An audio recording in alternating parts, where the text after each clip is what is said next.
Hello, my name is Jamie and I'm one of the pastors here at Cambridge Church. And before my wife introduces herself, I just want to quickly highlight one verse in the Bible that we'll come to a little later on. That verse is 1 Thessalonians 5:11. Feel free to find a Bible and quickly flip to that verse if you want to, and we'll chat about it in just a wee while. Hi everyone, hopefully we've had the opportunity to meet at some point. Jamie seems to know everyone at the church because he just loves talking to everyone, but I may not have met you before. If not, I'm sure there is plenty of time to meet you all once these restrictions have lifted. The main reason that I may not have met many of you before is that I don't get to stick around at church on a Sunday. I'm often arriving as the music is playing and leaving as soon as the service is finished. And the reason why is quite simple. We have a young family. I arrive almost right on 9 a.m. with the kids in tow. Then following the sermon, I normally go and pick up the children from their kids programs and we head home straight away to make it home in time for our naps. And I can Kasey and I are extremely blessed with 3 amazing kids. This is Talon, and he's our eldest. He's 4 years old. Then there's Judah, he's our middle child. And then we rounded out with Hudson, and he's our youngest. He was born in 2018. And as I work on Sundays at church, Kasey is inevitably left with handling the bulk of the kids' needs before, during, and after the services that day. And in all honesty, she does a ripper job. She does a fantastic job. I have often struggled with coming to church on Sundays with all the boys. It is hard to manage them, hard to get them to sit still, stay quiet, and doing this predominantly on my own is hard. Sometimes my friends are around to help, and that is a huge blessing. When we were meeting together at the church, I would often find myself wondering, what is the purpose of me being in this church building when I don't even get to hear the message? I spend most of my time in the toddler's room with a crying baby. And then we add in the complexities of isolation and doing church, work, and even just normal life, so different than normal. With the changes to church going online, Kasey and I have been attempting to do humourage at home in our lounge room right here. And if we're being completely honest, it hasn't really made anything any easier. We still struggle sometimes to focus on the elements such as the sermon and worship, or even just listening to the warm-up with Shelby. In fact, church for us on a Sunday now looks like this. Maybe this resonates with some of you out there who are also on the same parenting journey.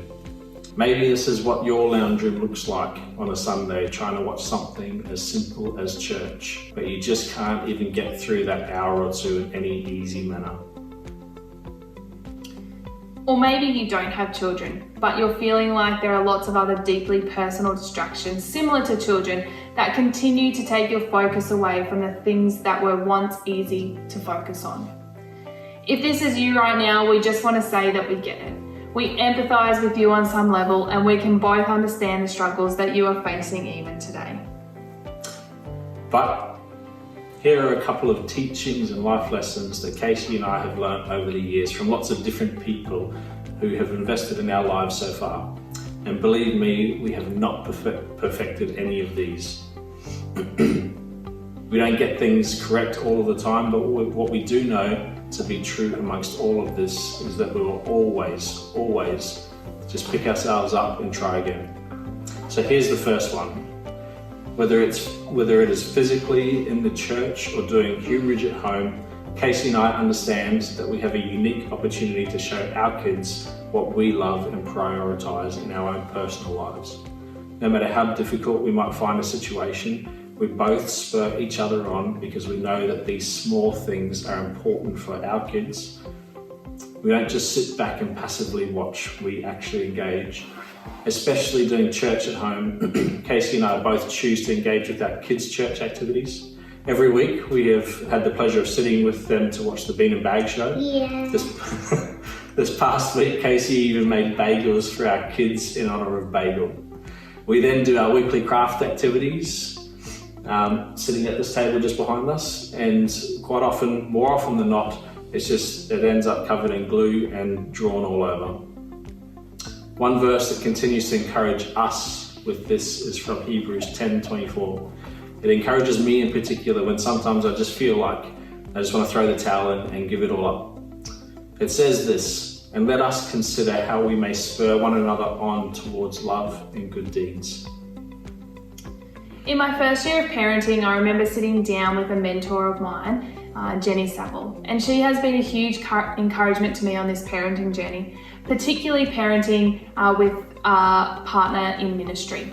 She gives me a simple piece of advice from one mum to another.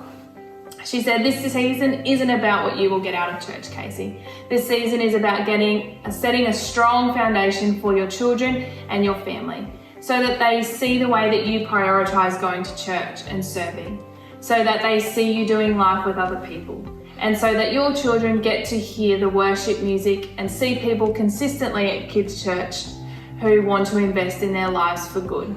And that conversation really changed the way that I view church in this season.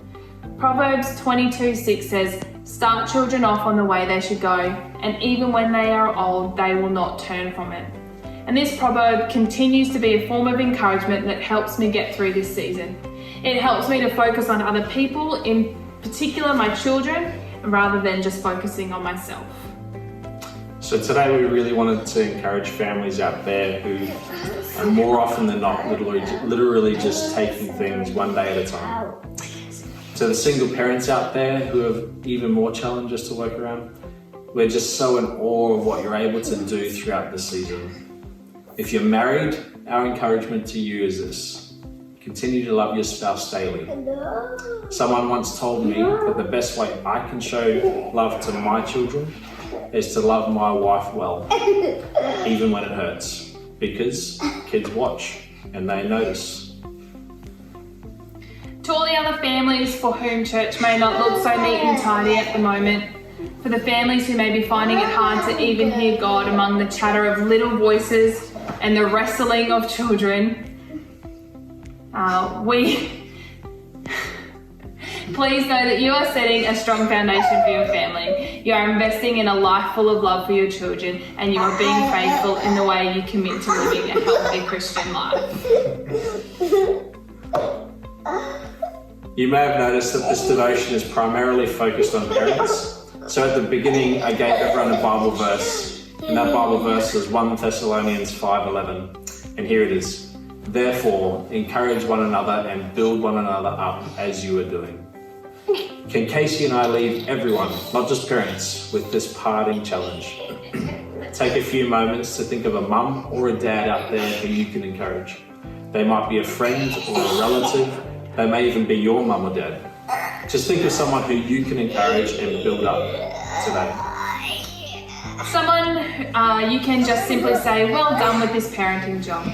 And then in the comments below, tag them and let them know how much you appreciate them. Thank you.